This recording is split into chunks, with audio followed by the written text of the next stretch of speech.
Бұл Сүлеймен Ишанның әңгімесі. Bir күні хабарлады, үкіметтің адамдары келді деп, бұлардың барлығы Ишан, молла, қожалар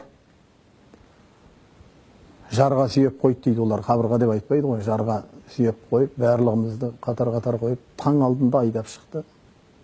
Айдап шығып, үкіметтің адамы келеді деп, барлығымызда іштей қуанып тұрмыз, біздің жазығымыз жоқ, қой десе қояйық деген ғой.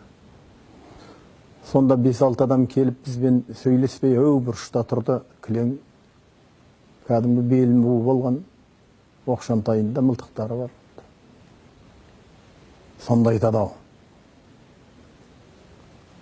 Ішінен біреу шығып бері қарай келіп, ең басында тұрған кісіге келіп, маңдайынан мылтығын тақады да, Құдай бар ма деп айтты дейді. Ай, стафыралла деген уақытта тарс етті салып тастаған. Екіншісінде Құдай бар ма дейді, сұрақ осы дейді. Ай, стафыралла, атып келеді.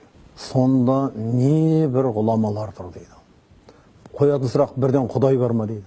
Бисмиллахир-рахманир-рахим кәлимасын қайырса, атып тастап келеді дейді. Сонда қасында тұрған біздің бір әкеміз Сүлеймен Ишанның қолын қыса беріпті.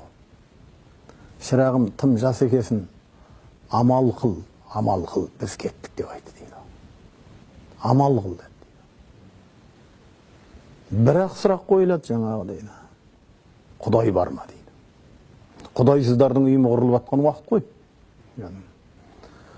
Сонда қасындағы үлкен кісіге де келді, Құдай бар ма деп, Бисмиллахир-рахманир-рахим деп атырған уақытта атып жіберді. Сосын бұңда маңдайына қойып, Құдай бар ма деген уақытта жоқ дедім.